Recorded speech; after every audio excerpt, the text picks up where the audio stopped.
The next speaker will be Maija from Finland, and she will talk about seasonal variations in water quality and NOM removal in natural bank infiltration of boreal lake water.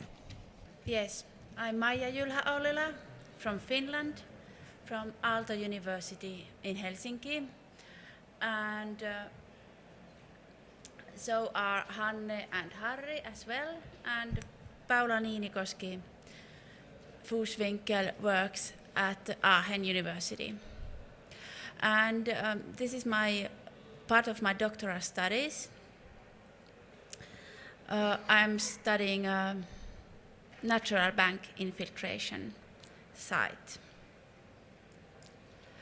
But managed aquifer research in Finland is used for drinking water production. Our aquifers are very small and shallow, and therefore the larger cities would need tens of small groundwater intakes.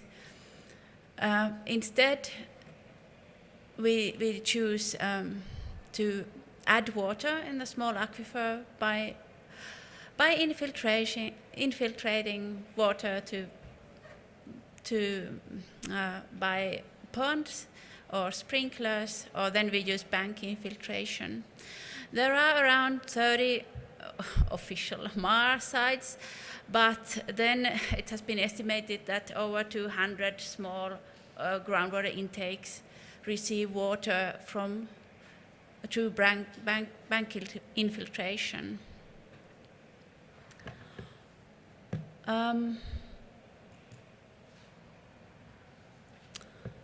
The key question actually is how the capacity of the aquifer will evolve over the long term, how it is able to filter the organic matter. We have lots of organic matter in our surface waters. This is a very typical site with water that looks more like tea than water actually, but it all disappears during the infiltration. But yeah, what will happen over the long term when this will go on and on and on? Because MAR sites are only up to 40 years old, maybe. In Finland, we decided not to study an existing site, but to focus on a natural infiltration site, because there we can achieve the very long-term impact of getting this organic matter in the aquifer. And I think all samples are very interesting that we get from there, because it's a kind of unique study. This site that we have has infiltration from a quite small lake actually, and then it goes in the aquifer and flows out in a peatland. And the lake was formed after or during the last ice age. It's over 12,000 years old. Of course, there has been small changes in water level. These peatlands have developed and so on. But anyway, we expect this has been there for thousands of years.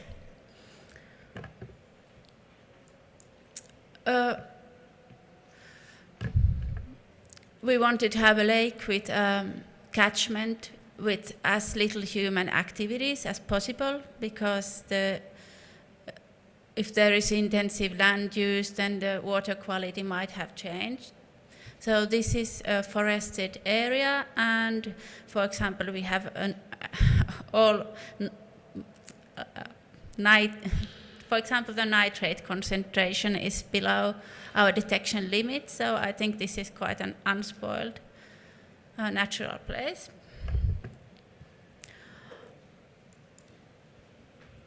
what we had to start from emptiness, kind of. So we had to do quite a lot of basic hydrogeological mapping to learn how the system works and to be sure that it really is infiltrated lake water and to get some knowledge of the retention time. So we used environmental tracers, this stable isotope method, to separate the native groundwater from precipitation and the lake infiltrate. This is quite a standard method and works very well.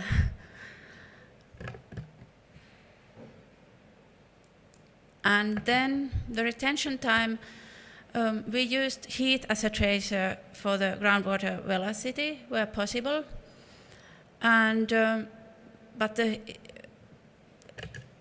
temperature differences, seasonal differences, were not big enough at all sampling sites, so we made a numerical modeling with the mud flow, quite standard method as well. We have many things going on the site, but in this presentation I will focus on the seasonal changes in water quality. And then a lot of enjoyable field work doing groundwater sampling in winter, summer, and spring and fall. And we measure these basic parameters: TOC, DOC, temperature, dissolved oxygen, pH, conductivity, iron, manganese, and made some simple statistical analyses about the correlations between temperature and the water quality. This is the good news of this research. Here is the concentration of DOC and TOC in the sampling points, and this is concentration, and these are the sampling sites, and this is the fraction of infiltrate at the first sampling point closest to the lake, and this is near the outflow. So we have up to 75% of lake infiltrate in the area and almost 100% near the lake shore. So this is almost everything is lake infiltrate. And then the retention time was between 1 to 2 weeks near the shore at the first sampling site, and then close to 1 year at the last one. We have quite slow groundwater flow velocities. And the concentration of dissolved organic carbon drops dramatically and is only 10% of the lake concentration at the end of the flow. So we can say that this aquifer can remove organic matter very well after all these thousands of years. And it's good when we think about the sustainability of MAR. The temperature, here is something about the temperature changes. Early in spring we have 0 temperature in the lake, and then during spring it goes up to near 20 degrees, and there is another year in winter we have 0 temperatures, it's covered with ice, the lake, and then when the ice melts the temperature goes up. And we see the same in the groundwater monitoring point, that we have low temperatures in winter, but then this is the ice out timing, the lake's water starts to infiltrate from the lake, and then the temperature goes up and down in the fall, and then in next spring up again. And from the data we estimated the retention time. And The water quality changed, not surprisingly, with the temperature. In cold temperatures, we have high oxygen levels, but in warm temperatures, oxygen was depleted. But there was no clear changes in the concentration of infiltrated water, which is a bit surprising to me. And in cold temperatures, no dissolution of iron, but in warm temperatures, iron was dissoluted. In the manganese, the signal was not that clear. So, 80 to 90% of organic matter was removed. This is about the same level, or a bit higher than reported at Finnish ISMAR plants. And seasonal temperature-dependent changes in oxygen and iron were observed. And the rate of non-removal was not temperature-dependent. Our conclusion, as I said, was that the aquifer could sustainably remove organic matter from infiltrating water without losing its efficiency in the long term. Of course, at the site, the original concentration in the lake was rather low, so it might not be true in all places all over the world, but yeah. But these temperature changes has an impact on iron and manganese dissolution, and it's due to the microbiological activity on the lake bottom. Something that I would have liked to talk more about today, but I'm not so far yet, is other research what we are doing. We are trying to use this Fourier transform ion cyclotron resonance mass spectrometry to characterize the structure of organic matter. And I have not heard anyone has used it in the here, or in I have tried to Google, but I haven't seen it in MAR, to be used in MAR, but at surface water intakes there is some research made with this method.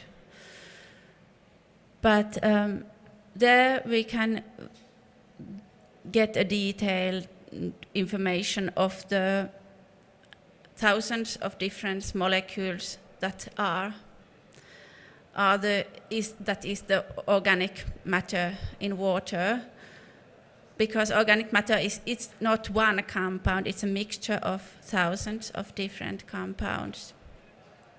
So on Monday when I go back to work, I'll continue with this, and we have around 5,200 different molecules in the lake.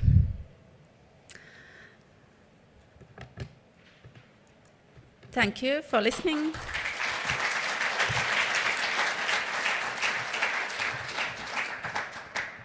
Thank you, Maija. And you are on schedule.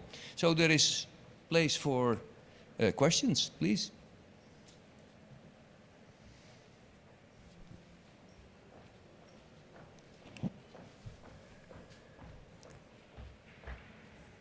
No, the lady with the glasses first. Hi Maija, I'm Zsuzsanna from Hungary, and I have two questions. One is how does the lake bank filtration, it's a lake bank filtration, it was beside the lake? It's a lake, yes. Yeah, so lake bank filtration operated during winter time when the temperature, I suppose, was pretty low. Yeah. This is my first question. And the second, if I understood correctly, you started up to use this process, so it hasn't been used before the research Am I correct, or is it a site that operates? Yeah, it's not an operating site. Then- It's a natural infiltration site, so the gradient goes down from the lake to a wetland that is then lower. Okay, then I have just one question. Thank you. Yes. Okay, about Yeah. how the water infiltrates. We have measured the groundwater levels near the lake bank, and there is a strong seasonal variation near the bank, so that when the lake is frozen, the levels go down close to the bank, and in spring then they go up. So it seems like the freezing, that the infiltration really happens at the shore, not deeper in the lake to the bottom, but over the shore, and that freezing prevents, not maybe completely stops, but slows down the infiltration. But we don't have a detailed data of about the quantity. Okay, there's a next question down deep. I'm wondering more about one of your first slides. You mentioned that there were 200 estimated sites for managed aquifer recharge or bank filtration. Yeah. Do you know if there was a study published on that data? Because I'm actually trying to do a similar thing in Quebec at the moment, estimate how many bank filtration sites there are, and I wasn't able to find similar studies. It's in Finnish, Oh, okay. but A big head. yeah, not a scientific paper, but made by the Finnish environmental authorities. Okay. But your sites were potential sites. Yes. Meaning that in future you might have a plant there, or meaning No. that there is some well abstracting which could. Meaning that there is some well. Oh, okay. Like there's a small aquifer, and it's so small and close to a lake and the pumping rate is kind of too high for that small aquifer. And some of these sites have been also investigated by the isotopes. All right. So I think at least 30 are that we know that they are, but there are many that we don't know yet. Okay. I don't see any hand going up.